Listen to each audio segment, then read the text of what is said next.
మనం తినే ప్రతి దానిపైన మన పేరు రాసి ఉండాలి అంటారు. ఈ 2 సంవత్సరాల నుండి దేవుడు ఈ రొయ్యల పైన నా పేరు రాయలేదో ఏమో, 2 సంవత్సరాల తర్వాత ఈ రొయ్యలనైతే తింటున్నా. వండాలి, తినాలి అని ఆతృత అయితే చాలా ఉందన్నమాట. తొందరగా చకచకా రొయ్యల కోసం అయితే ఏం చేయాలో అవన్నీ తయారు చేసి పక్కనైతే పెట్టేసుకున్నాను. ఇంకా ఆలస్యం చేస్తే ఆశాభంగం అని మా అత్తగారికి పిల్లల్ని అయితే అప్పచెప్పేసి చకచకా మొదలు పెట్టేశాను వంట చేయడం.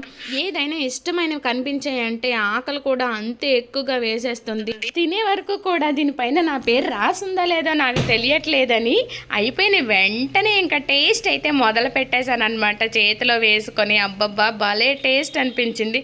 మీకు ఎవరికైనా ఇలా టేస్ట్ చూసే అలవాటు అయితే ఉందా? 1-2 సార్లు కాదు, 3-4 సార్లు వేసుకొని తినేసాను అనమాట. ఈ రెసిపీ లాంగ్ వీడియో కూడా అప్లోడ్ చేశాను, చూడడం మర్చిపోవద్దు. దీంతోపాటు రసం కూడా తయారు చేశాను. నాకైతే ఆకలి దంచేస్తుంది, తినేయాలి. Bye bye.